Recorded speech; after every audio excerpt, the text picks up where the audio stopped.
Essa chávena de café. Sim, essa mesma. E se lhe dissesse que pode ser tanto a coisa mais saudável que se faz num dia, como um gatilho para problemas bem sérios? Pois é, a ciência andou literalmente em guerra consigo mesma durante décadas por causa disto, e hoje vamos ao fundo da questão e descobrir a verdade surpreendente que se esconde no fundo dessa chávena. Sim, leram bem. E se o hábito diário de beber café estivesse na verdade a imitar os sintomas de uma perturbação de ansiedade grave? Parece loucura, não é? Mas acreditem, isto não é uma teoria da conspiração. É uma pergunta que a própria investigação médica levantou. E muito a sério. Os primeiros estudos mostraram que os efeitos do café podiam ser tão, mas tão intensos, que pareciam mesmo uma perturbação de ansiedade, o que podia levar a diagnósticos completamente errados. É o nosso superpoder líquido, não é? Aquele empurrão que transforma uma manhã que se arrasta numa sessão de produtividade máxima. Mas o que a ciência descobriu é que por trás deste nosso amigo de todas as manhãs existe um segredo, um paradoxo que só muito recentemente é que conseguimos começar a resolver. E aqui está o grande conflito. De um lado do ringue temos a ciência dos anos 80, que olhava para o café quase como um veneno, uma substância que podia levar a sintomas psiquiátricos. Do outro lado, a ciência moderna, que o trata quase como um elixir, uma fonte de saúde. Vilão ou herói? A resposta vai ser surpreendente e está prestes a ser revelada. Para resolver este mistério, temos de começar pelo princípio, pelo lado mais escuro da história. Vamos viajar até à investigação que nos alertou pela primeira vez para o perigo que podia estar escondido na nossa chávena. São familiar? Aquela sensação de nervosismo, tremores, uma dor de cabeça irritante depois de um café a mais? Pois bem, a ciência dos anos 80 deu-lhe um nome: cafeinismo. O grande problema é que estes sintomas eram praticamente idênticos aos de uma perturbação de ansiedade, o que podia confundir até os próprios médicos.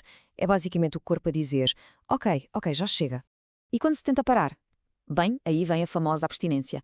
O corpo habitua-se de tal maneira que quando a dose falha, o cérebro, digamos que entra em modo de protesto.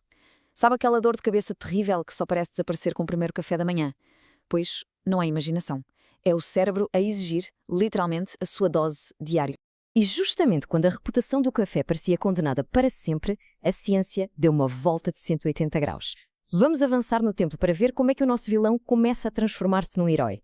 Leiam isto outra vez. Não foram os mirtilos, não foi o chá verde, nem o vinho tinto, foi o café.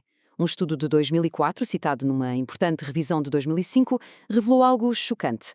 Para a maioria das pessoas, o café era a principal fonte de antioxidantes, os verdadeiros guarda-costas das nossas células que as protegem.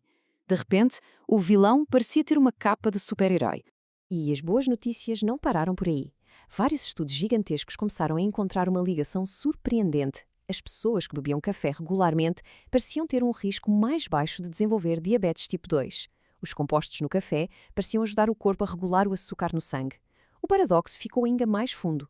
Como é que algo que nos deixa nervosos e agitados pode, ao mesmo tempo, ter um efeito protetor tão poderoso?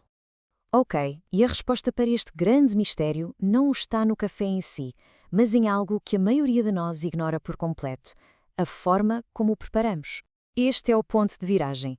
Nem todo o café é igual. E esta imagem resume tudo na perfeição. Reparem só nisto. Café fervido, de prensa francesa, café turco, todos eles têm quantidades bem altas de umas substâncias oleosas chamadas diterpenos. Mas agora, olhem para o café de filtro. É quase zero. Um simples filtro de papel, puff, faz desaparecer estes compostos quase por completo. É incrível. Mas qual é o problema com estes diterpenos? Basicamente, eles agem como sabotadores do sistema de limpeza do nosso fígado. É como se o fígado tivesse umas portas especiais para apanhar e eliminar o colesterol mau do sangue. O que estes compostos oleosos fazem é chegar lá e bloquear essas portas. E o resultado? O colesterol mau continua a circular livremente e os níveis no sangue podem subir. Muito bem, agora temos todas as pistas na mesa. Temos o cafeinismo, os antioxidantes, a diabetes e os ditérpenos. Está na hora de juntar todas as peças e resolver de vez o caso do café. E aqui está a grande revelação. O paradoxo era uma ilusão. O café não é bom ou mau, é um coquetel químico super complexo. O seu efeito no nosso corpo não depende da bebida em si, mas sim da receita que escolhemos. De um lado da balança temos os antioxidantes e os benefícios.